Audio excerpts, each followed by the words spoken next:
Welcome back Payel story ব্লগে তোমাদের সবাইকে স্বাগত। আশা করি তোমরা সবাই ভালো আছো। আজকে মঙ্গলবার, প্রায় সকাল 10:30 মতো বাজে। আহমেদাবাদ থেকে সকাল 6টার সময় গাড়ি ছিল। এতক্ষণ এসে পৌঁছালাম। তবে ট্রেন জার্নিটা ভারী মধুর গো। এত সুন্দর আশেপাশের দৃশ্য দেখতে দেখতে পৌঁছে গেলাম। আর খুব একটা যে পথ পাও না, ওই মোটামুটি 3-4 ঘন্টা। আর এসি ছিল তো অসুবিধা হয়নি। চলো দেখি। এবার গাড়িতে উঠে পড়ি। এখানে ওয়েদারটা এত সুন্দর, সেরকম গরমও নেই। আর আহমেদাবাদে বাবা সে একেবারে যেন গা হাত পা জ্বলে পড়ে যাচ্ছে। আর এখানে ঠিক তার অপোজিট, এত সুন্দর একটা হালকা ঠান্ডা, আর সেই সঙ্গে একটা স্নিগ্ধ মনোরম হাওয়া। সত্যিই শরীর মনটা জুড়িয়ে গেল। ওই দূরে যে পাহাড়টা দেখছো, ওইটাই আমাদের এখন গন্তব্য। পৌঁছাতে বেশ খানিকক্ষণ সময় লাগবে। পাহাড় কেটে কেটে কি সুন্দর নানা রকম বাড়ি হোটেল তৈরি করেছে না? সত্যি দেখার মতো জায়গাটা। আগে কোনোদিন অবশ্যই এদিকে আসা হয়নি, এই প্রথম এলাম। বাঙালি বলতে আমরা কি দার্জিলিং, সিকিম এসবগুলোই জানি, কিন্তু মাউন্ট আবুটা একটু অফবিট হলেও ভারী সুন্দর গো। ড্রাইভার সাহেব বললো প্রায় 1.5 ঘন্টা থেকে 1 ঘন্টা সময় লাগবে আমাদের হোটেল অব্দি পৌঁছাতে। তবে আমার তো ভারী মোশন সিকনেস। বাহ, এই হোটেলটা কি সুন্দর না! ও দূরে দেখো হোটেলগুলো যে ছবির মতো সুন্দর লাগছে। আর এই পাহাড়ের এক একটা বাঘ, সে যেন নতুন নতুন দৃশ্য নিয়ে আসছে আমাদের কাছে। কি ভারী সুন্দর জায়গাটা সত্যি। প্রথমে যখন হীরকপুর ছিল মাউন্ট আবু, আমি ভাবছিলাম যে এখানে দেখার মতো আর কি রয়েছে, কিন্তু সত্যি প্রাকৃতিক সৌন্দর্য ভরপুর। বাবা, এই মনে হচ্ছে আমার একটা ওষুধ খেতে হবে, জানো তো। বলছিলাম না এত মোশন সিকনেস আমার। আর কি বলতো, এই পাহাড়ের বাঁকে উঠছি তো, আর সেই সঙ্গে মাথাটা ঘুরে না গা পাক দিচ্ছে। এই মোশন সিকনেস এর জন্য আজীবন রায়দিঘি আর হীরকের কাছে আমি ঠাট্টার পাত্রী হয়ে এসেছি, জানো। কি বলবো বলো তো, এখন যদি সত্যি শরীরে অস্বস্তি হয়, আর শুধু তো এটাই না, যখন ধরো কলকাতা যাই, যদি প্লেনে যাই, সেটাতেও এত অস্বস্তি হয় পৌঁছানোর পরে। দমদম এয়ারপোর্টে নেমে তো আমাকে বোধহয় 15-20 মিনিট ওই চেয়ারগুলো বসে থাকি। এত মাথা ঘুরে, আর খানিকক্ষণ জিরিয়ে নিলে পরে তখন আবার শরীরটা ঠিক হয়ে যায়। কি আর বলবো বলো, এখন যেটা সত্যি সত্যি, সবাই কি আর সমান হয়? চারিদিকটা সবুজে মোড়া, কি ভীষণ সুন্দর জায়গাটা না। এখন মনে হচ্ছে না আসলে পরে বা লোকেশন চেঞ্জ করলে পরে সত্যি বড্ড ভুল করতাম গো। জানি না তোমরা ক্যামেরায় কতটা বুঝতে পারছো, কিন্তু জায়গাটা সত্যিই সুন্দর। তোমরা কিন্তু সময় সুযোগ করে অবশ্যই একবার মাউন্ট আবুতে ঘুরেছো, ভারী ভালো লাগবে। এত সুন্দর নিরিবিলি একটা জায়গা।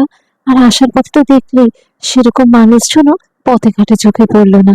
আর গাড়ি ঘোড়া বলতে গেলে ওই 2-4টে যা দেখলাম, আসা যাওয়ার পথে যেটুকু চোখে পড়লো। প্রায় পৌঁছেই গেছি। কি সুন্দর না গাছপালাগুলো! আর ফুল একেবারে দেখো না টকটকে রঙের। ওই দেখো আমার নন্দাই দাঁড়িয়ে রয়েছে। ওর নাম বাবুই। ভালো নাম বলে তো আজীবনে কোনোদিন ডাকেনি, ওই বরাবরই বাবুইও রয়ে গেছে। যাকে চলো, হোটেলে এবার উঠি। আর একটু তোমাদেরকেও ঘুরে দেখাই, সে সাথে আমারও ঘোরা হয়ে যাবে। সেই সিনেমা ছবির মতো হোটেলটা লাগছে। কি ভারী সুন্দর না! আর এত সবুজ গাছপালা, ইস, মনটা যেন আটকেই গেল। আর এত গাছপালা ভালোবাসি, দুঃখের কথা কি আর বলবো, ওই এক টুকরো ফ্ল্যাটের ছোট্ট একটু বারান্দায় কোথায় আর গাছপালা পুঁতবো, কোথায় আর জামা কাপড় মেলবো। আর যেন মনে হচ্ছে চোখ ভরে এই প্রাকৃতিক দৃশ্যটাকে মনের কোনায় রেখে দিই। কি ভীষণ সুন্দর না! আমি সত্যি মানে বলার ভাষা খুঁজে পাচ্ছি না। আর সেই সঙ্গে হেন কোনো ফুল গাছ নেই যে চোখে পড়লো না। এই গাছটার গোড়াটাতেই দেখো না কি সুন্দর বুদ্ধি করে সাজিয়ে রেখেছে। একদম খালি খালি লাগার জন্য ছোট্ট প্লাস্টিকের টবগুলো কি সুন্দর গাছের গায়ে পুঁতে দিয়েছে। সত্যি চমকপ্রদ, ভারী সুন্দর লাগছে দেখতে। এই দিকটা কি একবার ঘুরে আসি চলো তো। আচ্ছা, এই দিকটা হচ্ছে ওই ওপেন লাউঞ্জ টাইপের বসার জায়গা। বেশ সুন্দর খাবার টেবিল গুলো সাজানো রয়েছে। ওই দিকটা একবার ঘুরে আসি চলো। এই বাগানে কত রকমের যে গোলাপ ফুল রয়েছে, এই দেখো না, কোনোটা হলুদ, কোনোটা হালকা লাল, কোনোটা পিঙ্কিশ। বাবা, সত্যি কথাই এই যেন দেখে মনে হচ্ছে এক একটা গোড়ায় তুলে নিয়ে চলে যায়। এই যে চলো এবার ঢুকি। ভেতরের ইন্টেরিয়ারটাও ভারী সুন্দর গো। ব্যাগগুলো রুমে পৌঁছানো অব্দি আমাদেরকে একটু অপেক্ষা করতে বললো। চলো ততক্ষণে ওই দিকটা একবার ঘুরে দেখে আসি। আর জিনিসগুলো এত সুন্দর চয়েসফুলি এক একটা জায়গায় সাজানো রয়েছে, আমি সত্যি চোখ ফেরাতে পারছি না। এত সুন্দর হোটেলটা, এরকম তো সে না সেই সিনেমা ছবিতে দেখি। আর আজ সত্যি নিজের চোখে দেখবো, ভাবতেই পারিনি। চলো তো দেখি। ওই জায়গাটা একবার ঘুরে আসি, খানিকটা খোলা জায়গা মনে হচ্ছে। আমি এখন যখন হোটেলটা ঘুরে ঘুরে দেখছি, একজন কর্মকর্তা এসে বলে গেলেন যদি বর্ষাকালে আসতে পারি তাহলে নাকি দ্বিগুণ প্রাকৃতিক সৌন্দর্য। সত্যি খুব আসার ইচ্ছা রইল, তবে জানি না পরবর্তী সময় আবার কবে হবে। তবে তোমাদেরকে আমি সত্যি রিকোয়েস্ট করছি, একবার এসে সময় সুযোগ করে ঘুরে যেও। অসাধারণ সুন্দর। ক্যামেরায় তো আর সব বোঝাতে পারলাম না, তবুও যেটুকু পারছি সেটুকু তোমাদের সামনে তুলে ধরছি। এতক্ষণে রুমে যাওয়ার পারমিশন হলো, চলো দেখি এবার টুকটুক করে উপরে যাই। আবার তো তৈরি করে বেরোতেও হবে। বাবা, এক একটা ফিগারেন্স কি সুন্দর না! আমি যেন চোখে ঘোরাতে পারছি না গো। অবশ্যই কিন্তু কমেন্ট করে জানিও এই হোটেলটি তোমাদের কেমন লাগলো। আমি তো শুধু নিজের কথাই বলে যাচ্ছি, বাচ্চাগুলো কিন্তু সমানভাবে উৎফুল্ল। এত গাছপালা, এত খোলামেলা পরিবেশ থেকে ওরাও যেন সে বাকরুদ্ধ হয়ে গেছে। সত্যি এত সুন্দর হোটেলটা। চলো, দোতলায় উঠে পড়লাম। করিডোরটাও কি সুন্দর ছিমছাম সাজানো দেখো, দুপাশে রুম। তবে আমাদের 3টে রুমই দিয়েছে করিডোরের এই প্রান্তে, ওই একই কাছাকাছি সঙ্গে দিয়ে দিয়েছে। মাদের ঘরটা একবার ঘুরে যাই। তবে তন্নি, রীতি, মা বাবা 4জনই এই রুমে, সেজন্য এটা একটু বড় নেওয়া হয়েছে। আমাদের ফ্রিজ, টিভি, বারান্দা সব আছে। আমাদের আমাদের রুম নাম্বার কত? 203। চলো। আমাদের রুমটা এবার যাই, চলো। হিরক তো বললো খুব সুন্দর নাকি, একবার চোখটা বুলাই। সত্যি ভালো লাগছে গো দেখতে, ইন্টেরিয়ারটা খুব সুন্দর ছিমছাম। আর আমার না এরকমই পছন্দ হয় জানো তো, কম ফার্নিচার থাকবে, যেটুকু দরকার ওইটুকু। এই যে ছোট্ট একটা মিনি ফ্রিজও দিয়েছে সঙ্গে। সেরকম ভাবে হয়তো এসিটা দরকার নেই, তবুও 28 চালিয়ে রাখা রয়েছে। এই সোফা কাম্পেটটা দেখেছো কতটা লম্বা, অনায়াসে একজন শুয়ে পড়তে পারে। চলো বারান্দাটা একবার যাই। এটা আমার সব থেকে লোভনীয় জায়গা। কি যে পছন্দ আমার একটা বারান্দা। আর আমার ফ্ল্যাটের বারান্দাটাও যদি খোলা থাকতো না, ভালো হতো। কি সুন্দর সবুজ একটা নরম গালিচা পাতা। দাঁড়া, আগে দরজাটা বন্ধ করি, ঠান্ডা হাওয়াটা বেরিয়ে যাচ্ছে। হোটেলটি পাহাড়ের মধ্যেখানে অবস্থিত। ওই বলছিলাম না যে পাহাড় কেটে কেটে সব বানিয়েছে, সেই মতো আশেপাশেও বেশ সুন্দর পাহাড়ের চূড়ো দেখা যাচ্ছে।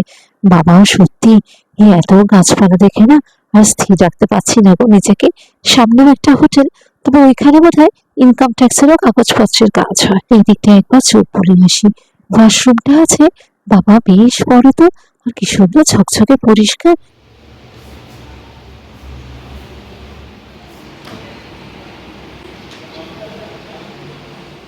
আলমারিটা বললো একবার চেক করে দেখে নিতে, ভেতরে একটা কমফোর্টার দেওয়া রয়েছে। হ্যাঁ, এই যে আগে থেকেই দিয়ে রেখে গেছে। উপরে দুটো হ্যাঙ্গার দেওয়া রয়েছে, তবে পুরোটাই খালি। আর কি দেবে, বালিশপত্র সবই তো সাজিয়ে গুছিয়ে রেখে দিয়ে গেছে। চলো দেখি, এবার ওদিকে ডাকছে, তড়ি ঘড়ি খেয়েছে বেরোতে হবে। হোটেলের ইন্টেরিয়ারটাও কি ভীষণ সুন্দর দেখো, কাঠের আর তার সঙ্গে ইট বালি সিমেন্টের কাজ তো রয়েছেই। বাবা, সত্যি কথাই ঘরগুলো ভারী সুন্দর গো। আর এই পেন্টিং যে এক একটা দেখছো, সেগুলো যথেষ্ট এক্সক্লুসিভ। চলো দেখি, চাবিটা এখানে ঝুলিয়ে রাখা রয়েছে। এবার বেরিয়ে পড়ি। নিচে ওরা খাবার জন্য অনেকক্ষণ ধরে ডাকছে। দুপুরের লাঞ্চ দিয়ে দিয়েছে, প্রায় 1:30 মতো বাজতে চায়। এই হোটেলে এসে চারিদিকে ঘুরে দেখতে দেখতেই সময় কাবার হয়ে গেল দেখো। এখন ওইদিকে ড্রাইভার সাহেবদের সঙ্গে হিরক আর বাবুই কথা বললো 5টার সময় বেরোবো। কাছাকাছি সানসেট পয়েন্ট আরো কি সব রয়েছে, সেগুলো দেখতে যাব। এইটা হোটেলের ম্যানেজারের রুম। কি ভীষণ ছিমছাম, অথচ ভারী এলিগেন্ট। এই যে ওরা বসেও পড়েছে, সবারই তো পেটে ছুঁচুড়ো বৈঠক দিচ্ছে। আর সেই সঙ্গে এতখানি ক্লান্ত শরীরে টেবিলে গরম ধোয়া ওঠা খাবার দেখলে লোকটা সত্যিই দ্বিগুণ হয়ে যায়।